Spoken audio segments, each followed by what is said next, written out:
What's poppin', y'all? Welcome back to another episode of Teed Up. I'm your host, Pierre Pee Wee the Plug Andresen. On today's episode, we have a lot to unpack.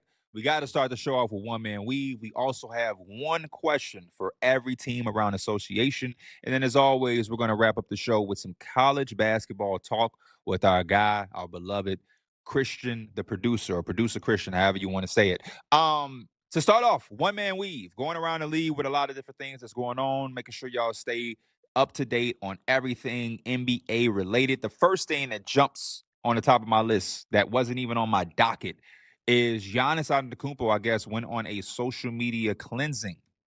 And it has been reported that he has removed a lot of his Instagram and Twitter posts that involves anything Bucks related besides posts that is tied into winning. So like they won the cup, some of those posts are still up, the championship run is still up and different things like that. What does it mean? I have no idea.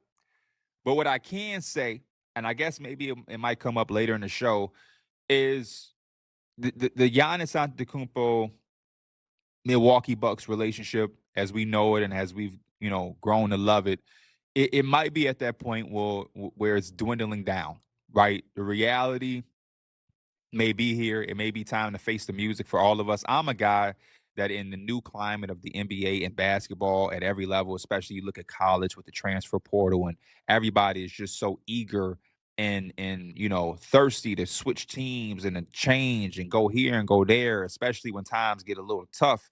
And I am a fan of the opposite, right? So I champion Giannis potentially staying and trying to figure things out with Milwaukee. I champion Devin Booker signing the extension with the Phoenix Suns and not being so ready to leave. I understand players leaving, and I don't mind it, but I think everybody can't leave. Everybody can't go and join new situations once they face some adversity, because that's what the sport is about. The sport is about facing the tough times and fighting through and prevailing and getting back to the mountaintop.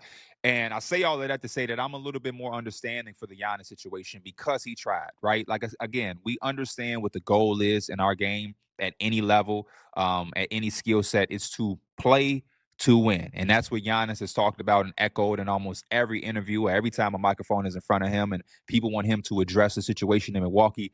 He's speaking about winning, winning, winning. And right now, the Milwaukee Bucks are not winning. And even when they were, I don't know how many of us picked them to be at the mountaintop of winning and competing for that championship. There were some things that I liked. I liked the roster construction around him, and they performed at a decent level when he was healthy.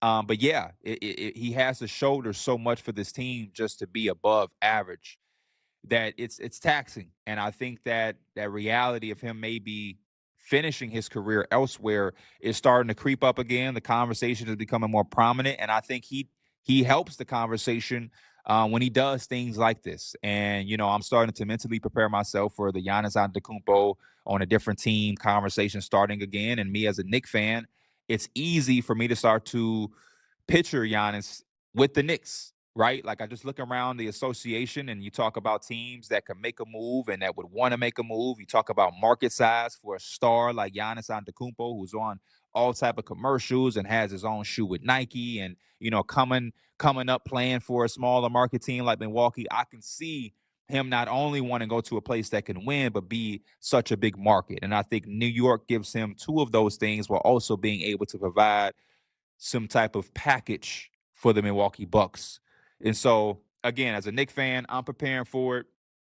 As a basketball fan, I'm preparing for Giannis to maybe go somewhere else.